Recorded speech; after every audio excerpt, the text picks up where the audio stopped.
दो चोर और सोने का घड़ा। एक गांव में दो चोर रहते थे, रामू और श्यामू। दोनों बचपन के दोस्त थे, लेकिन चोरी में एक दूसरे से आगे निकलने की होड़ रहती थी। पहला मौका।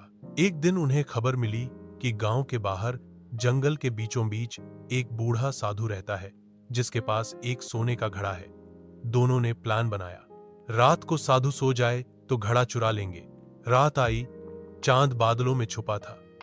दोनों दबे पांव साधु की झोपड़ी में पहुंचे, लेकिन घड़े पर ताला नहीं था, बल्कि उस पर एक चिट्ठी पड़ी थी। जो इस घड़े को ले जाएगा उसके साथ अजीब होगा। रामू बोला, यह तो बस डराने के लिए लिखा है, और घड़ा उठा लिया। जैसे ही उन्होंने कदम बढ़ाया, घड़ा भारी से भारी होने लगा।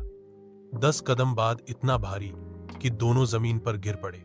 दूसरा मौका। घड़ा छोड़कर भागे, लेकिन लालच गया नहीं। अगले दिन श्यामू ने कहा, रामू, हम दोनों साथ थे, शायद घड़ा इसलिए भारी हुआ। अकेले जाकर लाऊंगा। रात में श्यामू अकेले पहुंचा। उसने घड़ा उठाया, और आश्चर्य, घड़ा हल्का था। वह खुश होकर दौड़ने लगा, लेकिन रास्ते में घड़े से आवाज आई, लालच बुरी चीज है। श्यामू डर से कांप गया और घड़ा फेंक दिया। घड़ा गिरते ही 1000 टुकड़े हो गया, और अंदर से सिर्फ पत्थर निकले।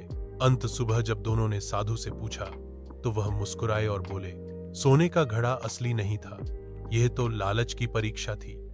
जिसने इसे चुराने की कोशिश की, उसे डर और पछतावे का बोझ मिला। दोनों चोर समझ गए, असली सोना ईमानदारी और मेहनत है, न कि चोरी